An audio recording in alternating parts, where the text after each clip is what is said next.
Welcome back, everyone. I am finally home. I could trade on my desktop again. So I did take an AM trade, but it was on my laptop, so I did not record it. We will go over it. But you can see my charts look completely different, and we're finally using the indicator I've been building. I've been backtesting it for September's data, first couple weeks of October, and week after week it's been profitable. So I'm comfortable enough taking it live. It obviously you can't predict the future, but I feel comfortable enough to take it to the live markets. So first thing you're going to see is that bottom. See how that big red spike of volume right there? So what I'm using those candles are those pink boxes, and what that is for me, it's a high volume candle, and I want to see it be treated as support or resistance. So right now we have that big one all the way to the left, which is kind of a bigger range. So I move to the next one, which is the one, this little box. And that one is my new support area. They do overlap, so that's pretty good. So I want to see price support here, and then the indicator flip back to green. So right now it's showing red on the super trend, but the EMAs, it's orange because overall we're in an uptrend on the higher time frame super trend, which is not plotted on the chart. So that's why if it's orange, even though it's red, or it's orange if it's green, that means it's counter trend versus the higher time frame trend. And you could edit those settings in the indicator once I release it to the public. But anyways, I'm showing you, I couldn't remember what the candle volume analysis indicator was, so you could see me messing around. I'm like, all right, let's just go to about this page and go figure out what it's called once and for all. So volume spread for VSA. And you can see their example right there is they're using it for areas of support and resistance as well. So I like to test different indicators and kind of have these do the heavy thinking for me, so I could be less emotional when trading. And that is why I've been working on this indicator, because I kind of just wanted something that works good. I could trust it, and I know even if I lose, it doesn't matter, because all the testing I've been doing, it becomes profitable every week I've tested so far. Now, I've only tested 6 different weeks of data, but it's profitable, and it on average, it was on a 50K account I was trading with for the back testing.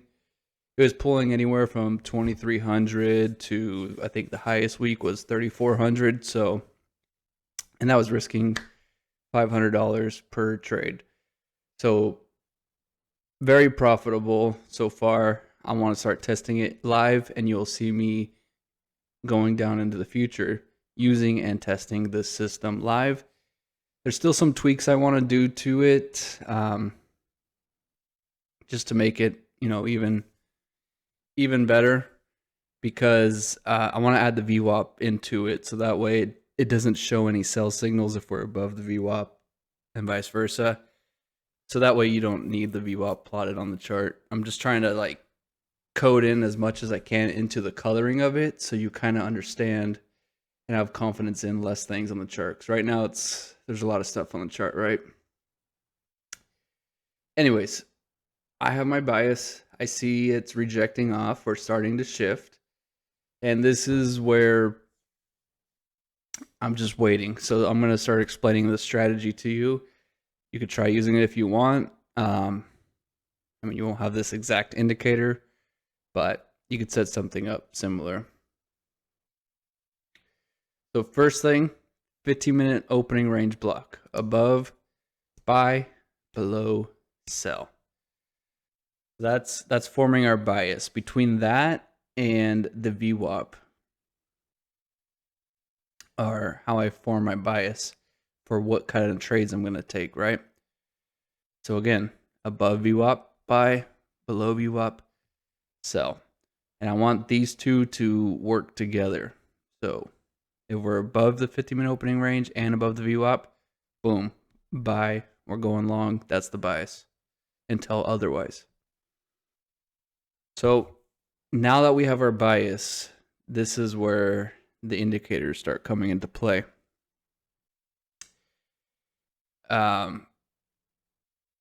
So support and resistance levels.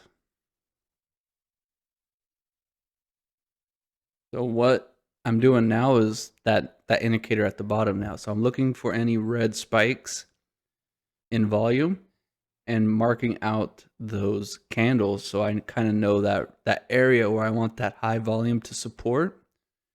And the reason for this is we have high volume going up, right? We want price to show us we're going to use that and continue up, right? Like we want the majority of that volume to be going long and pushing long. So in theory, if it supports it, we're collecting more orders to push up again. Now you'll see here, it did blow below it. So if we broke below that VWAP, hey, we start looking for sales, right? But it didn't, pulled back in, broke out again, support, and then shot off. So we're coming back down and sitting there. So I'm looking for longs, right? So the entry now. The bottom line of the green section, we're looking at that last up move. I don't know what I clicked right there, but it just deleted the text and I couldn't go back. So you're going to see me kind of wondering what the hell's going on. But anyways, so that the bottom green line, that is the super trend. So that we want green because now we know where our stop loss should be. Just one tick below that is what I've been testing and it's been working good. So that's our stop loss below that super trend line. Now the cloud between the two EMAs where it's green there, that is our signal. Like we want price to be above that. We want that to be green. And if we are doing a re-entry, we want it to come down into that cloud or just above the cloud and then bounce off and continue up, right? That shows our strength going up. So minimum stop loss is 5 handles. Even if the super trend line is less than 5, we start with 5 because just in case we get a big wick or something on that initial setup, we'll 5 handles. If it goes below 5 points, usually we're wrong, right? So we start at 5. Sometimes it sets us up for 6, 7, 8, kind of right in between 5 to 9 is where most of the stop loss sizes are with that super trend. And then we just put the take profit 3 times that, and we scale out partials all the way up to that, and we move that stop loss and trail that stop loss up with the super trend to take risk off the table. The whole idea of this system is to focus on risk management and not the profits. Whatever profit comes to you, it'll happen.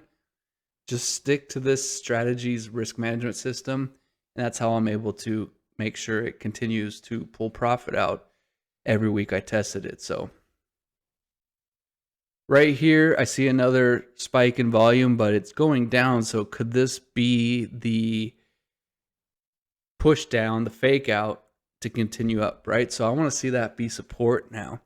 We want to see this turn green. And here I get in too early. I thought that candle closed for some reason and it wasn't closed.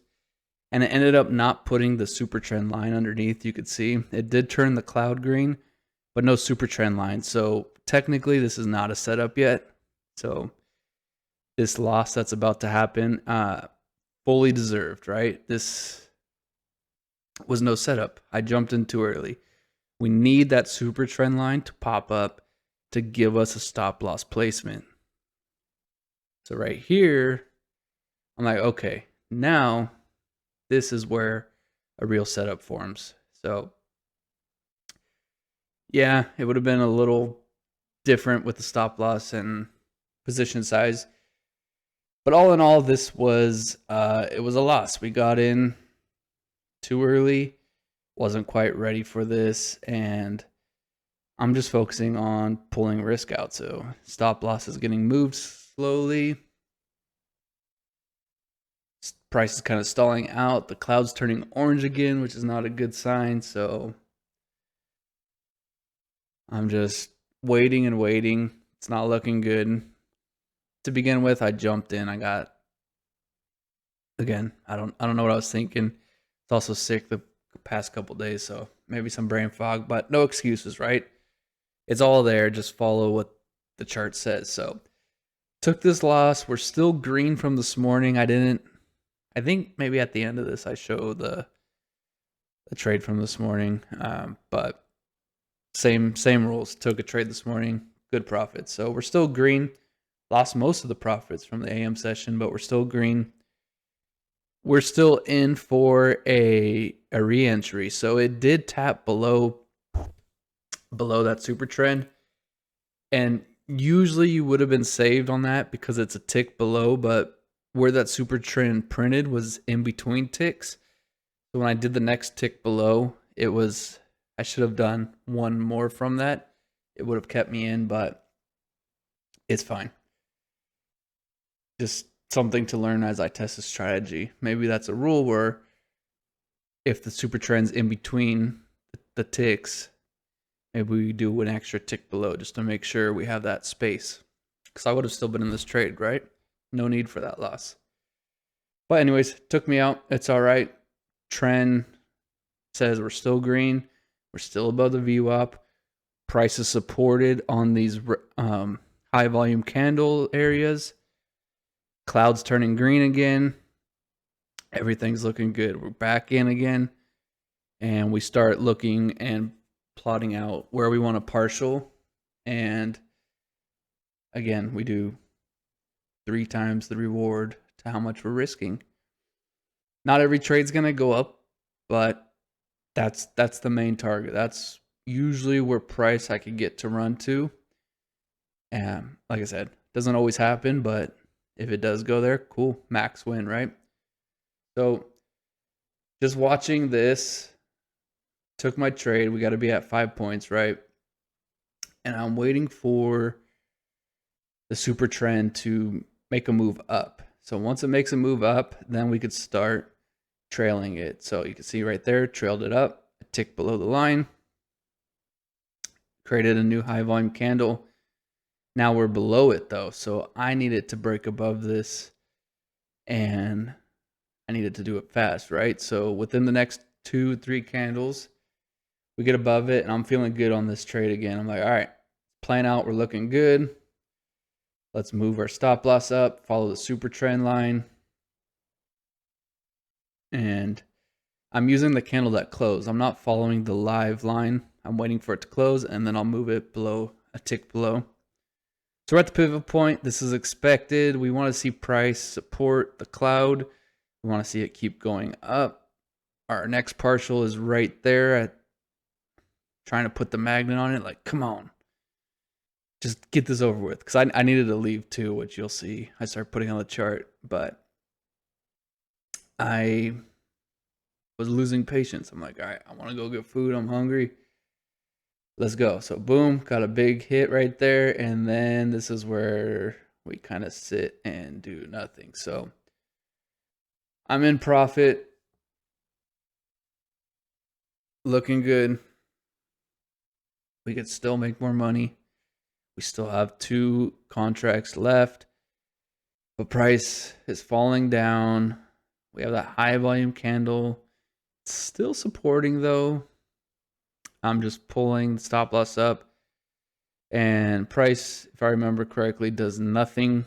I'm just locking in profit as I can. And it sits here. Now, looking back on price when I came back from lunch, I would have made like, I don't know, 1, maybe 2 more points, I think, before I would have got stopped out anyways. But price has just been sitting here for a while. And again, I wanted to leave. So I'm like, all right, I think around like 12:05 or something. I'm like, all right, we're going to pull the plug. Volume dropped off a lot. You can see now they're turning blue, so super low volume. Nothing's happening. Now price started bouncing. I'm like, all right, if we could get a move up and we start running up, maybe I'll stick it out. But it was just a fake little pump. So nothing really happened. And my patience is losing. I'm like, all right, come on, do something. Let's get out. I think I locked in $30 on this with the remaining two. So we're in the green. AM session was a nice win. We had a loss. Still was able to pull in a profit. This trade here took out our loss and gave us some extra cash. So green on the day. I did move my challenge account up to 3 times my PA. So for every 1 contract in my PA account, I'm now doing 3 in the challenge account. I just want to pass them, get more PA accounts, and then I could scale the risk back and just do consistent trading with them. Because sitting around treating those as a live account is doing me no good. I got to pay the monthly payment, right? Let's just pass it, pay the lifetime fee, and let's start getting money from that account, right? The longer we sit in the challenge, that's more money I have to make back before it pays for itself, right? Think of each account as a investment. So my first payout, when I pull the profit, it needs to pay for the fees. And, if I'm doing the activation lifetime, plus how many months it took to pass, usually it's 1, sometimes 2. Need to pay myself back, right, to be a profitable business. So yeah, scaling up the risk. Let's get more accounts passed quicker. And I think I'm going to do, after I pass this 25K, I'm going to do probably 50K and then just knock one off at a time. And then the rest of them will probably be 50K. So right here, I'm pretty sure this is the moment that I give up and I say, I don't want to stick around anymore. It's time to go to lunch. Let's close this trade right now. So anyways, I hope this helped you out. I'm still working on this indicator. You'll start seeing me use it in my trades going forward, but not ready to release it yet. It will be a premium indicator, so it won't be public on TradingView, but we could get it to anyone who wants to use it. And hopefully through all my testing and explaining it in the next coming days and weeks, you see the power behind this indicator and what it can do to take the emotions out of your trading. So anyways, hope this helped you out. Click that thumbs up, subscribe if you haven't already, and we'll see you most likely tomorrow in the AM session. You could see the profits down there, 131 plus 393 in the challenge account, minus commissions, but still green. See you all in the next video. Peace.